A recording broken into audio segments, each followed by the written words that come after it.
নাম বলতে সমস্যা কোথায়? আপনি নাম বললে সমস্যাটা কোথায়?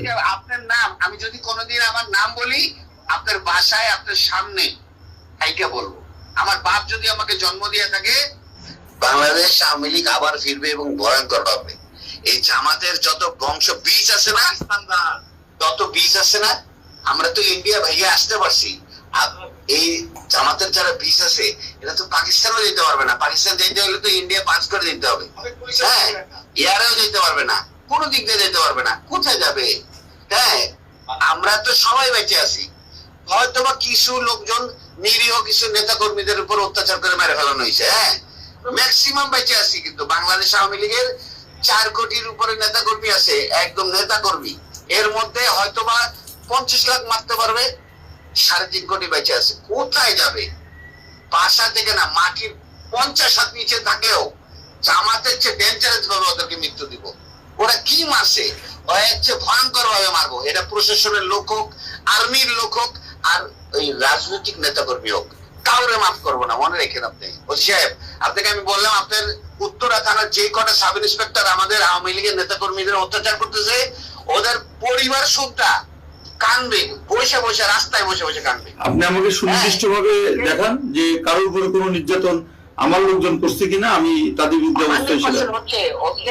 শোনেন, আমরা কোন অত্যাচারিত হয়ে আপনার মতো একজন থানা ইনচার্জকে ফোন করে এই রাত 1টা বাজে আপনাকে ফোন করে এত ডেসপারেটনেস কথা বলতেছে, আপনি বুঝতে পারতেছেন না আমাদের ওয়ালে কতটুকু পিঠ থেকে গেছে?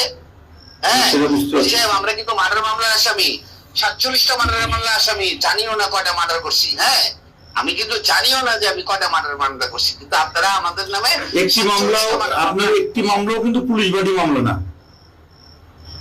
ওসি সাহেব, পুলিশি মামলাগুলো নিছে বিনা তদন্তে। হ্যাঁ, একটা আইন কাঠামোতে কোনোদিন বিনা তদন্তে কোনো মামলা হয় না। আপনার পুলিশ এতগুলো মারা গেল, কই আপনার তো একটা মামলা ফাইল করতে বলেন না আজ পর্যন্ত? ওসি সাহেব, এটা তো আমাদের ব্যর্থতা। আপনাদের চাকরি করা উচিত না। এটা সত্য, এটা সত্য। এই পুলিশগুলো যাই হোক, আওয়ামী লীগ বলেন, ধরেন ওরা আওয়ামী লীগের পরিবারের, কিন্তু পুলিশ ছিল তো। এতগুলো মারা গেল আজ পর্যন্ত তো কেউ, আপনারা 10 জন পুলিশ একদিকে দাঁড়াই তো বলতে পারলেন না। একজন প্রেগনেন্ট মহিলা পুলিশের একজন সাধারণ অফিসার, তার মতো মহিলাকে এত নৃশংস ভাবে মার্ডার করলো। সে তো প্রেগনেন্ট অবস্থায় তো কোনো জামাতের নেতা বা কোনো ছাত্রকে মারতে যায়নি, তো তাকেও মেরে ফেললো। কই আপনারা তার মামলাটাও তো করতে পারলেন না।